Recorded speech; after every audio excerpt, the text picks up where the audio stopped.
পেঁয়াজকলি দিয়ে হয়তো আপনারা এর আগে অনেক রকম রেসিপি অলরেডি ট্রাই করেছেন, বাট আমার মনে হয় এই রেসিপিটা আপনারা এখনও ট্রাই করেননি। গরম ভাতের সাথে বা রুটির সাথে খেতে কিন্তু এটা দারুণ সুন্দর লাগে। তাই শীতের পেঁয়াজকলি দিয়ে এই রেসিপিটা একবার ট্রাই করে দেখতে পারেন, আশা করি আপনাদের নিশ্চয়ই ভালো লাগবে। তাহলে চলুন রেসিপিটা শুরু করা যাক। বাই দ্য ওয়ে, আমি শেফ অতনু, আপনারা দেখছেন অতনু রান্নাঘর, আর আজকে আমাদের রেসিপি পেঁয়াজকলির তরকারি। তাহলে পেঁয়াজকলির রেসিপিটা বানানোর জন্য আমি এখানে নিয়ে নিয়েছি 200 গ্রাম পেঁয়াজকলি, যেটাকে আমি আপনাদের কেটে দেখাচ্ছি।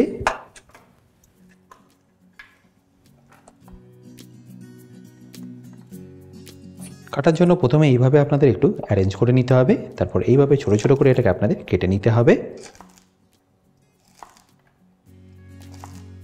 আশা করি নিশ্চয়ই বুঝতে পারছেন আমি এটাকে কিভাবে কেটে নিচ্ছি।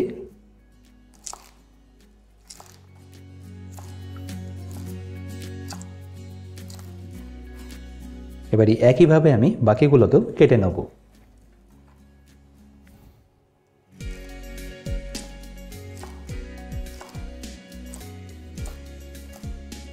রোজ একই রকম তরকারি খাওয়ার থেকে এই রেসিপিটা একবার ট্রাই করে দেখতে পারেন, আশা করি আপনাদের নিশ্চয়ই ভালো লাগবে।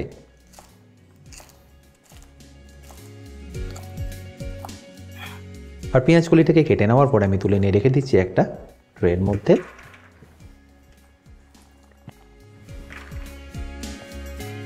এবার এই পেঁয়াজকলির তরকারিটা বানানোর জন্য আমি এখানে নিয়ে নিয়েছি একটা কড়াই, তারপর গ্যাসটাকে অন করে নিচ্ছি। আর গ্যাসটা অন করে কড়াইটা একটু গরম হয়ে গেলে আমি এখানে দিয়ে দেবো সর্ষের তেল। আমি এখানে মোটামুটি 3 থেকে 4 চা চামচ সর্ষের তেল ব্যবহার করলাম। আর তেলটা যখনই দেখবেন একটু গরম হয়ে গেছে, তখন এখানে দিয়ে দিন 2টো শুকনো লঙ্কা, তারই সাথে 1 চা চামচ যাবে গোটা জিরে, তারপর যাবে 1/2 চা চামচ মৌরি, আর তারই সাথে 1/3 চামচ কালো জিরে। তারপর এটাকে ভালো করে একবার মিশিয়ে নিন, যতক্ষণ এর মধ্যে থেকে ফ্লেভারটা ছেড়ে দিচ্ছে। আরেকবার ফ্লেভারটা ছেড়ে দিলে আমি এখানে দিয়ে দেবো পেঁয়াজ, যেটাকে আমি দেখুন ঠিক এইভাবে ছোটো ছোটো করে কেটে নিয়েছি। এবার এটাকে ভালো করে মেশাতে থাকুন। এই পেঁয়াজটা কিন্তু আপনাদের একদম লাল লাল করে ভেজে নিতে হবে, তাহলে দেখবেন এই তরকারির টেস্টটা কিন্তু দারুণ আসবে। পেঁয়াজটা আশা করি নিশ্চয়ই দেখতে পাচ্ছেন এখন কিন্তু বেশ লাল লাল করে ভাজা হয়ে গেছে। ব্যাস এই স্টেজে আপনাদের এখানে দিয়ে দিতে হবে আদা কুচি 1.5 চা চামচ,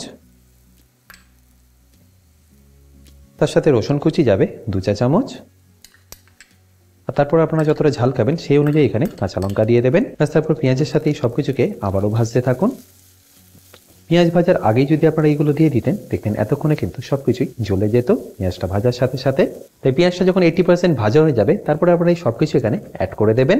আর তারপর যখনই দেখবেন রসুনটা বেশ ভালো করে ভাজা হয়ে গেছে আর তার সাথে সাথে পেঁয়াজটাও, তখন এখানে আপনাদের দিয়ে দিতে হবে 2 চা চামচ বেসন।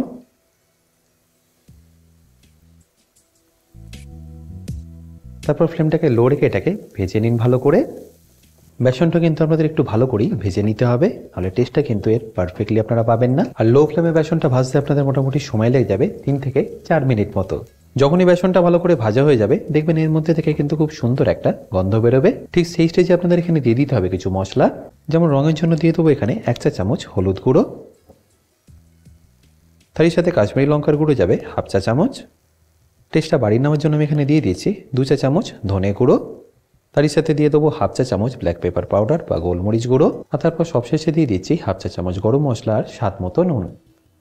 তারপর এটাকে আবারও ভালো করে মিশিয়ে নিন, বাট এই সময় ফ্লেমটা কিন্তু আপনারা একদম লো রাখবেন। আর যখনই দেখবেন মশলাটা ভালো করে মেশানো হয়ে গেছে, তখন এখানে দিয়ে দিতে হবে আপনাদের 2 থেকে 2.5 চা চামচ টক দই।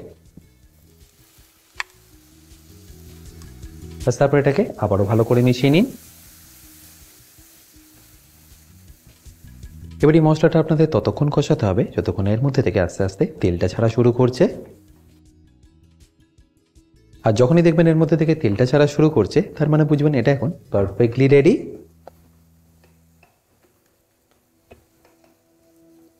আশা করি নিশ্চয়ই দেখতে পাচ্ছেন এখানে কিন্তু আস্তে আস্তে এখন তেলটা ছাড়া শুরু করেছে। ব্যাস এই স্টেজে আমি এখানে আবার দিয়ে দেবো পেঁয়াজ কলিগুলো, যেগুলো আমি আগে থেকেই অলরেডি কেটে রেখেছি।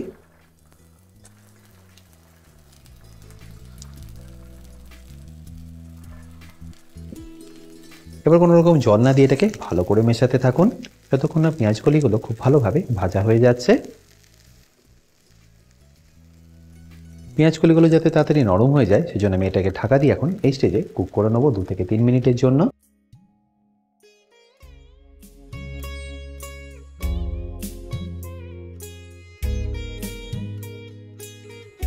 আমি আপনাদের এবার ঢাকাটাকে খুলে দেখাচ্ছি।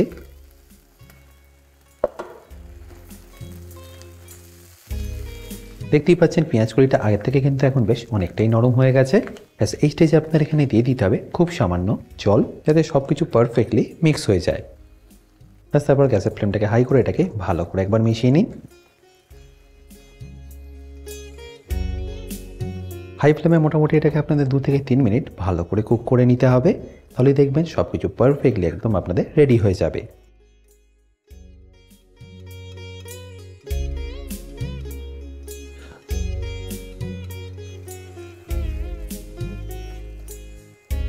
এরপর যখনই দেখবেন পেঁয়াজগুলিটা পারফেক্টলি কুক হয়ে গেছে আর সব কিছু পারফেক্টলি রেডি হয়ে গেছে, তখন এটাকে আপনারা গরম গরম পরিবেশন করে নিন ভাতের সাথে।